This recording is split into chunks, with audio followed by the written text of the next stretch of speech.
What's up, everybody? High Rev 90. How to build a trunk lid panel for speakers.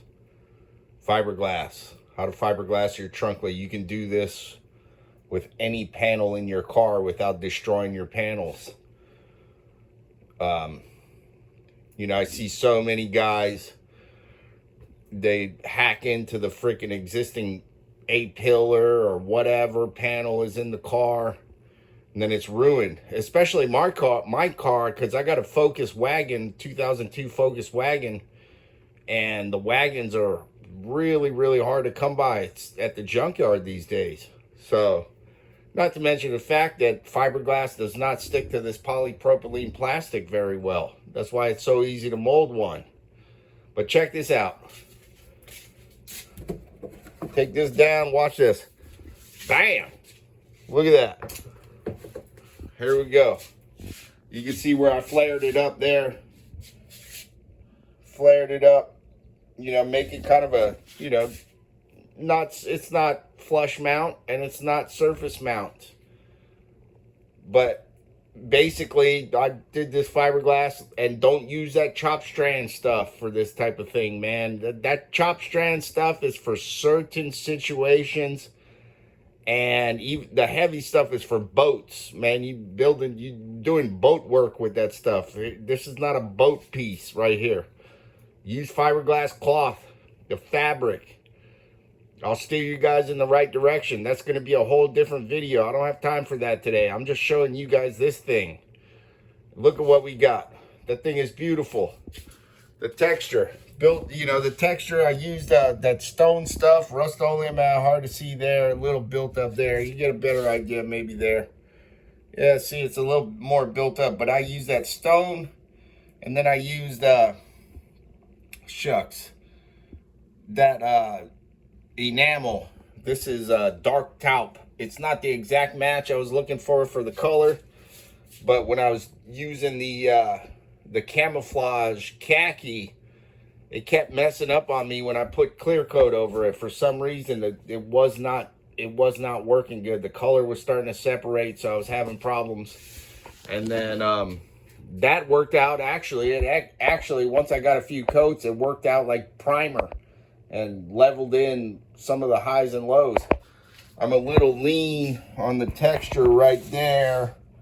You can see compared to there, the texture always builds up on the low spots a little more. I could have sanded a little more and then put another coat, but at that point I was happy enough with it to where I just said, good enough, send it. It's not a show car. But after it was all done, what I did was I smoothed out this texture. It was a little rough, and I just took a microfiber cloth and dry sanded it with a microfiber cloth, and it made it even better. Kind of buffed out the matte finish, clear enamel, Rust-Oleum enamel. After I get done with this part, I'll walk outside. I'll show you the paint that I used on it. It's got that fan pattern you can use. It's that that custom, and you can switch the Rust-Oleum stuff. You can spray it out of a air sprayer if you want. But anyway, you guys are getting the gist of it. You can see where I flared it up, and how I got that. How I got that was, where's my piece? Yeah, here. Just some, had these cheap Planet Audio 4x6s, and yeah, they sound pretty good for what it is. But basically what I did was, back here, I just fiberglass and Bondo in here. I put some of that, Frost King duct insulation, stick-on duct insulation in the back, so this needs to press a little bit from the trunk lid. Press in a little bit. It needs to press in just a hair, so I did fiberglass back there. I would recommend Dynamat, something that sticks really good. That stuff does not stick that good. I had to duct tape it down, which is kind of hacky, but is what it is at this point. I'm not spending money on a high stick Dynamat right now. That's beyond my budget.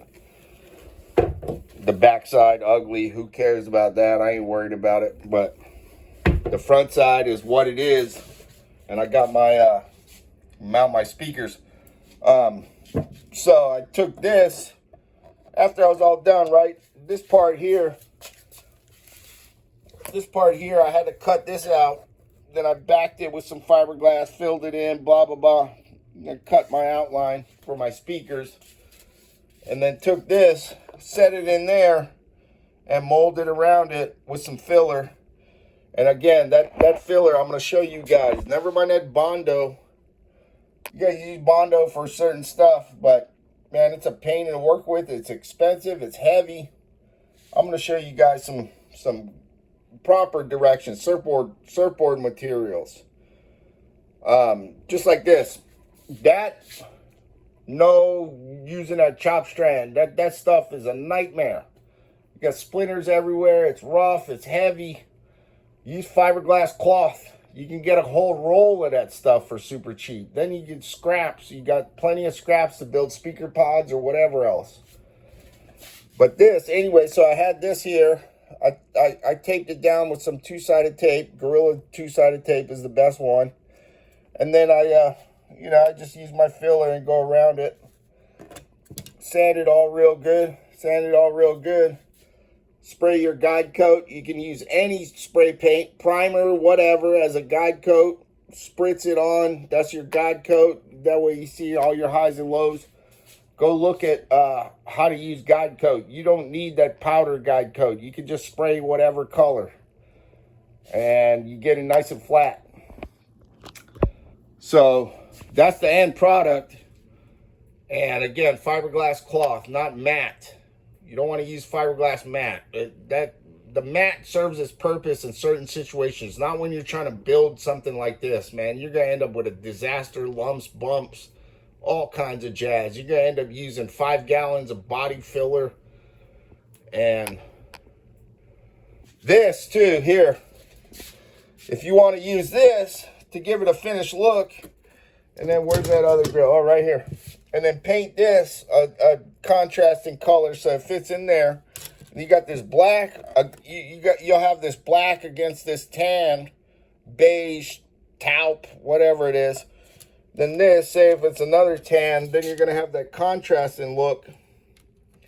All you gotta do. Where's that freaking? Oh shucks! I don't have my. Where's my Dremel tool? Well, it's not technically a Dremel tool. It's a Chicago Electric. What did I just do with that guy? Ah, shucks. I had it. You only find that bad boy in my junk pile here. Bear with me, please. I just had that thing. It's here. Bear with me. Oh, there it is right here. I got a junk pile right here. In my junk pile. I got to clean up my mess. I got so many projects going on, I don't know what to do with myself. So, this guy ain't going to fit no more because I got filler and paint and stuff in there. It ain't going to fit anymore. But you take this guy with that bit right there, and you very carefully go around here. Then you can fit this back in there.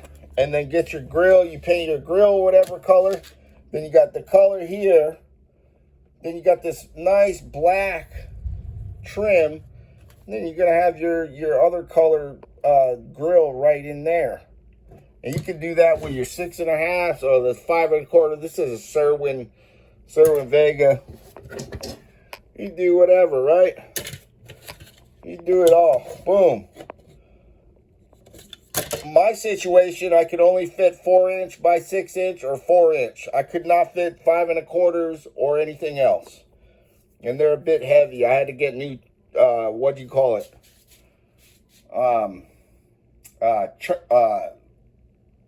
Lift struts. You know, those struts that open the hatch for you.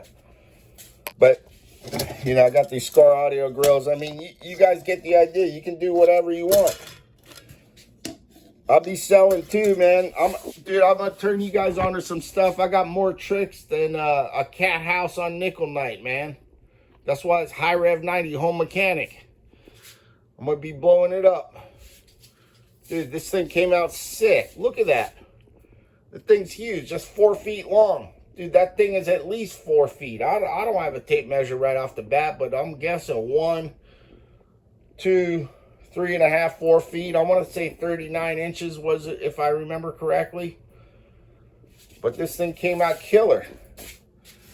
And you can do, don't be destroying your guys' interior panels, man. I had to do it on my door, on my front door, because the driver's side lock mechanism seized up one day and I couldn't even open the door. It was the lock mechanism inside the door, so I had to cut a hole in the freaking door panel to open it up. And I said, well, shucks, I guess I'm getting speakers down the road in that bad boy. But anyway, I'm going to turn you guys on. I'm going to give you a whole nother video on what stuff to buy for when you do an interior car stereo builds. For speaker pods, all sorts of stuff, man. I got so many tricks for this kind of stuff. I've been doing fiberglass 30 years. 30 years. Surfboards for 25 years. Fiberglass total 30. Surfboards, yeah, 30, 20, something to that effect. Shucks, I don't remember. It's been so long. But you guys get the gist of this, and I'm going to show you how to do it. I'll walk you in all the right directions when I lay up this next panel just to show you guys. But check this out. Check this out. Look, fiberglass. Not destroy my freaking pillars over here. That's another mold piece that it butts into. So I fiberglass that, same technique. Spray that stone finish on it. Spray the color. Looks good. Put some clear coat. But here, this is where I'm running my Scar Audios. This is where I had to cut into. I had to get to this lock area to unlock the door, because the door was locked shut. The door was locked shut, so I couldn't freaking. So I had to come in, get this unlocked, open it up, pull the door panel so I could replace the mechanism in here, and I had to cut into here to be able to open this. And I said, well, I guess I'm getting speakers here now. If I didn't have to do that, I would have never destroyed this freaking door panel with this. I would have never done it. I would have came up with a different way to do it or something. But was what it was when it was. That was about 10 years ago, maybe, or more. So anyway, here, custom tweeter pods. Look at that. It ain't all sticking far out. Look. I'll show you guys how to do this too. Not making it stick way out here. You don't need your tweeter pods way stuck out here, man. Even this, your A-pillars, dude. Don't be cutting into your A-pillars. Fiberglass this and make it, man. It's like, have respect for the vehicle instead of cutting into it. If you're going to cut into your A-pillars, get a piece from the junkyard first, man. Like I said, if I didn't have to cut into this to fix this in here, I would have never did this. So I'm going to show you guys some stuff, man. I got freaking kick panels. I got kick panels. There's my fiberglass table. I'll say again, I work on golf cars. So I got this windshield, my work table. Go to your golf cart. You live near a golf course, go see if they got broken ones of these. I'm sure they do. Work table. If not, use a piece of plywood and put wax paper on this bad boy. But yeah, this is it, man. This thing came out sick. High Rev 90. I'm gonna be posting my my kick panel speakers, and we're gonna go from there. I'm going to show you guys all kinds of cool tricks. A whole nother video for all the right surfboard materials that you guys need, instead of wrestling and making more work for yourselves with that chop strand garbage. It serves its purpose, not for molding stuff like this. Here it goes. Here's the series, baby. High Rev 90. Peace. Aloha.